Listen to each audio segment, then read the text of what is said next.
এজে top Bangla news চ্যানেলে আপনাদের স্বাগত। এই মুহূর্তের পর সব থেকে বিরাট বড় খবর, মানিক সরকারকে বিজেপিতে যোগদান করার আহ্বান বিপ্লবের, তির্যক ভাষায় আক্রমণ। বিস্তারিত জানিয়ে দেবার সঙ্গে থাকবেন। প্রাক্তন মুখ্যমন্ত্রী মানিক সরকারকে বিজেপির দলে যোগদান করার আহ্বান জানালেন প্রাক্তন মুখ্যমন্ত্রী বিপ্লব কুমার দেব। আজ 6 আগরতলার বিধানসভা কেন্দ্রে চন্দ্রপুরে এক নির্বাচনী জনসভায় বক্তব্যে কংগ্রেস সিপিএম এর বিরুদ্ধে তির্যক আক্রমণ করলেন তিনি এবং বিপ্লব কুমার দেব আশা ব্যক্ত করলেন সমগ্র জীবন যাদের বিরুদ্ধে রাজনীতি করে এসেছেন, যাদের নীতি আদর্শের বিরোধ করে এসেছেন, সেই কংগ্রেসের সঙ্গে উঠতে বসতে পারবেন না মানিক সরকার।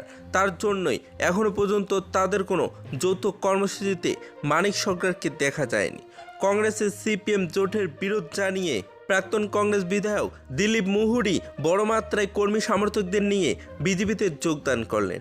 এই দিনে সবাই বক্তব্য রাখতে গিয়ে বিপ্লব কুমার দেব বলেছিলেন, চরম অস্বস্তির সংকটে কমিউনিস্টরা আগামী দিনে শুধুমাত্র এই দলটাকে টিকিয়ে রাখার জন্য শেষ পর্যন্ত কংগ্রেসের সাথে হাত মেলাতে বাধ্য হয়েছে। তারা কেউই মানুষের কল্যাণ চায় না। ত্রিপুরায় কংগ্রেস সিপিএম জোট করেছে, অন্যদিকে কেরলায় রাহুল গান্ধীর বিপক্ষে প্রার্থী দিয়েছেন তারাই।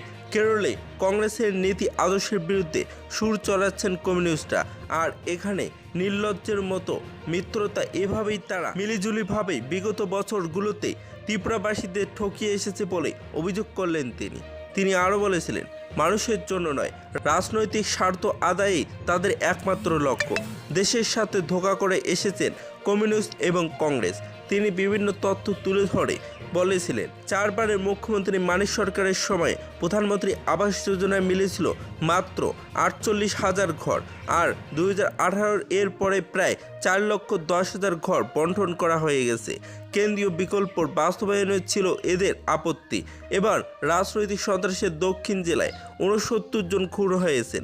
জোট সঙ্গীদের উচিত তাদের কাছে ক্ষমা চাওয়া। সন্তান হারানো মায়েদের মনের অভিশাপ তাদের ছাড়বে না। এনএলএফটি, এটিটিএফ এবং এরাই তৈরি করেছে 2018 পর মহিলাদের 33% সংরক্ষণ। টিএসআর এর মহিলা নিয়োগ স্বসহায়ক দলের সংখ্যা 6,000 থেকে বেড়ে বর্তমানে 60,000 পর্যন্ত বৃদ্ধি পেয়েছে। চন্দ্রপুরের নির্বাচনী সভায় উপস্থিত ছিলেন বিজেপির সহ সভানেত্রী পাপিয়া দত্ত, সদর জেলার সভাপতি অসীম ভট্টাচার্য প্রমুখ। যদি ভিডিওটি ভালো লাগে তাহলে একটি লাইক দিবেন, চ্যানেলে নতুন হলে সাবস্ক্রাইব করে পাশে থেকে বেল আইকনে প্রেস করে রাখবেন এরকম লেটেস্ট ভিডিও আপডেটগুলি সর্বপ্রথম পাওয়ার জন্য।